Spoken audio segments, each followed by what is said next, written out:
Yesterday, news went viral that this Edo Prince, Chief Dennis Abuda, who lives in the United States, was on his way to Benin, from where he will take off to Lagos, and from there, he will catch his flight back to Atlanta, the United States, on Saturday. After having spent Christmas vacation in Nigeria, he wanted to go back and meet with his family in the US, and some people double-crossed their car while they were on their way to Benin, got them taken into the bush, and when he couldn't continue to march till their destination, they ended his life. Hi guys, you are watching Chiki series. If you're a returning subscriber, thank you for your support. I quite appreciate that. It's good to have you around again, and if you're new to this channel, thank you for clicking on this video. Make yourself comfortable as we get right into the gist. So the insecurity situation in Nigeria is getting alarming. I don't know where we are going with this madness. This is just one of those several stories that we hear about people missing and people getting trapped by another person.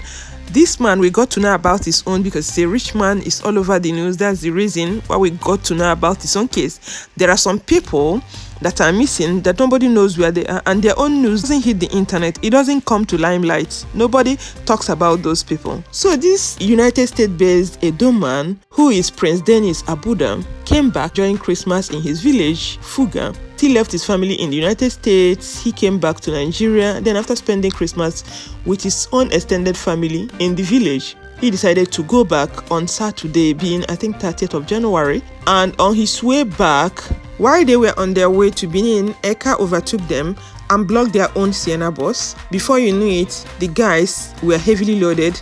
They made all of them to come down while they marched them into the bush. The driver of the Sienna and other passengers, all of them started marching into the bush. So the man was already tired. He got to a point he couldn't move again. So those hoodlums felt if they leave him behind, he will let their secret out. He will show the security agencies that might be looking for them the hideout where they are. So they decided to end his life. And the worst thing is that he didn't end there. These people who took them away made the family to pay 10 million naira when they knew very well that the man was no more. They made the family to pay that money, all in the name that the man was still alive. At the end of the day, after they've made the payment, they realized that the man is no more. So tell me, what kind of wickedness is that? You collected that kind of money and then the family did not get the person alive.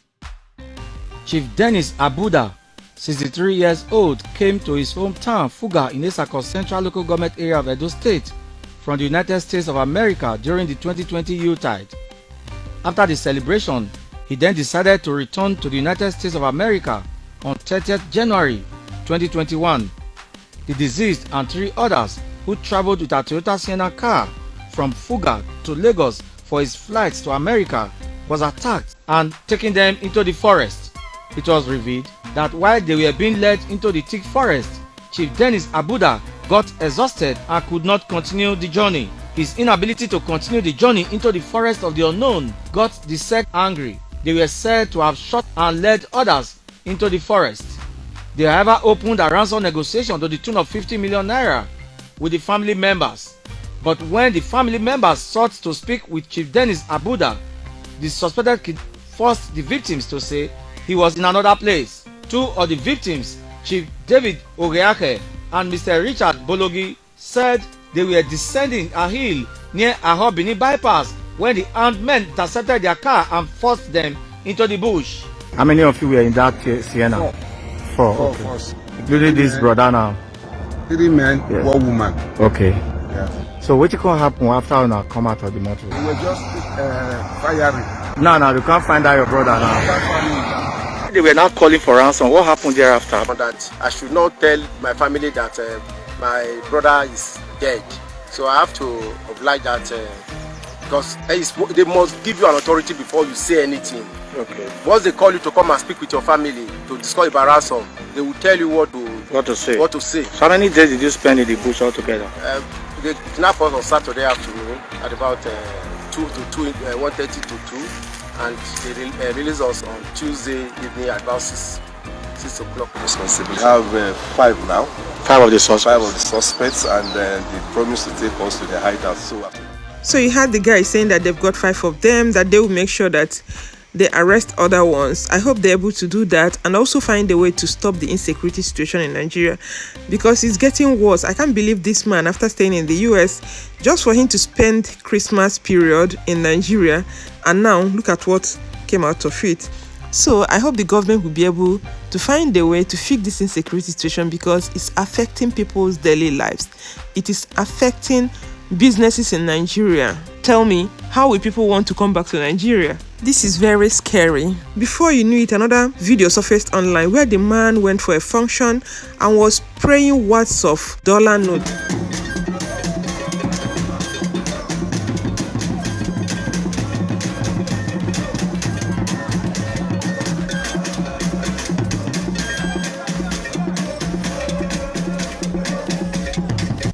So people believe that because he exposed himself, that's the reason why this happened.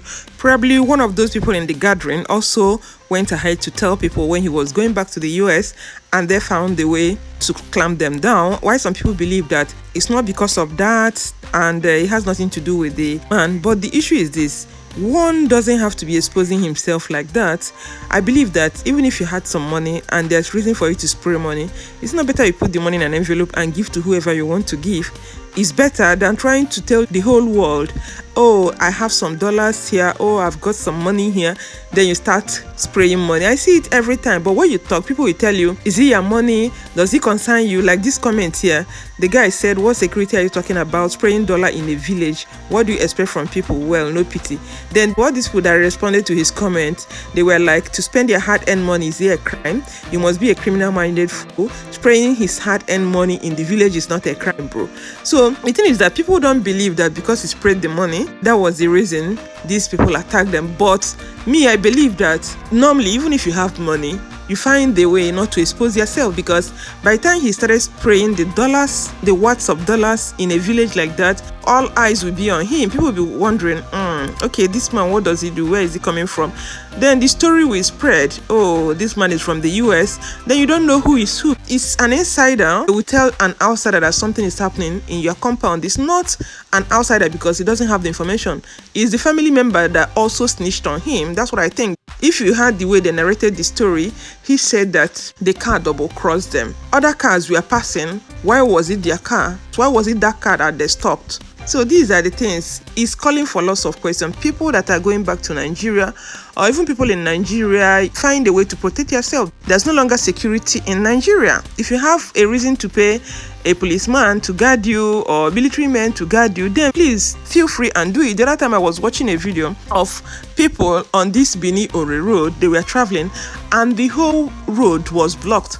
The whole vehicle packed. And some people swerved into the bush saying that Fulani herdsmen were there, deleting some people, trying to block the road and also find a way to end their lives. So the thing is this: I don't know why Nigerian government is taking so long to find an answer to insecurity in Nigeria. And as the day goes by, it's getting worse. You can't travel freely in Nigeria again. Either you're worried about Fulani herdsmen, or you're worried about people that will take you away and take you to the bush. Just like this man, you might end up not even coming out with your life when such things happen. So traveling in Nigeria now, or even living in Nigeria, has become a very big risk. But what I know is that when it comes to big cities, maybe like Lagos, Abuja, it's relatively safe. Village is relatively safe too, the town part of it.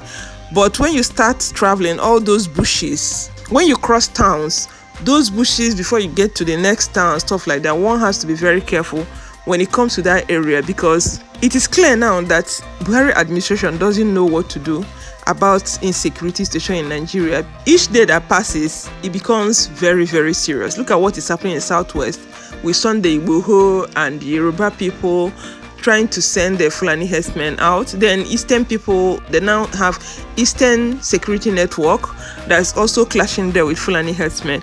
And government is doing nothing, little or nothing. So all these regions, they've taken their responsibility to find a way to protect themselves and their property. However, it's supposed to be government's first responsibility to protect the properties and lives of each citizen, and not the way they're going about it. You leave every region to look for their own security. Where is it done? I don't even understand what's happening in Nigeria again, because Government is not even worried. Okay, then this Boko Haram, they've been there, nobody is finding a way to end it. Rather, what you hear in the news is that some people, they're using their account to finance them, so they can't trace these people that are financing them and call them to book. This is really getting out of hand. This is very sad and heartbreaking. It is not nice at all for a country not to control the hoodlums that are all over the country. How can we not have peace in Nigeria? Why can't people go about their normal business? We are even complaining about electricity. This insecurity is another burden on the lives of an average Nigerian. They find it very difficult to move about, to go about their daily activities.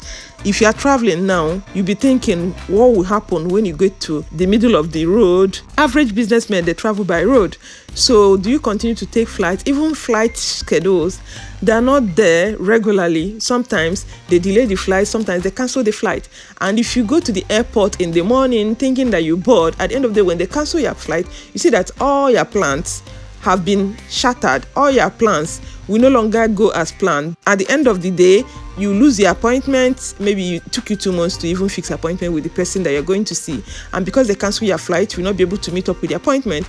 That business is already delayed. Then you don't even know the next step to take. So doing business in Nigeria with all this insecurity, all this electricity, they're adding layers and layers upon frustration on citizens, which I don't know. Government is not really worried about that. It's not a good thriving environment for people to operate businesses, because people will not even invest. People find it difficult to move around in a country. Then of what sense does it make trying to make investors to come and invest in that country? So I hope Nigerian government will be able to take the bull by the horn and find a way to end all this insecurity problem that is affecting the whole country. Now the whole country is affected. Most of Fulani herdsmen, they've scattered all over Nigeria, so you can't even control anybody again. When things like this happen, you don't know who to hold accountable. You don't know whether it's Fulani herdsmen, you don't know whether it's hoodlums, you don't know whether it's bandits, you don't even know who to hold accountable. Is that how a country is supposed to run? Nobody is checkmating whatever another person does. If something happens, you'll not be able to get justice. You'll not be able to find the people that perpetrated the crime. So this is really sad. I don't know. I hope government will wake up. This will be a wake-up call. I'm even talking about this man. There are so many people that they've ended their lives like this. It's because this man is a rich man. That's why everybody is talking about it and news has carried it. Otherwise, if he's a common man, nobody will hear about it. Lots of people end their lives on that Nigerian road. Some people accidents, some people things like this where they take you away, nobody knows where you are.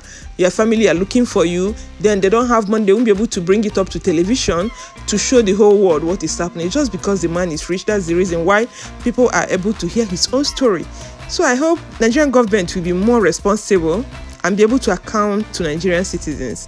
So guys, let me know what you think in the comment section below. Let me know how you think about the whole insecurity situation that is happening in Nigeria right now. So let me have your thoughts. I'm gonna sign off here. Stay healthy and safe. Remember to share this video with family and friends if you love it, and give this video a thumbs up if you learned anything from it, and subscribe to this channel, and I will see you in my next video. Bye and remain blessed.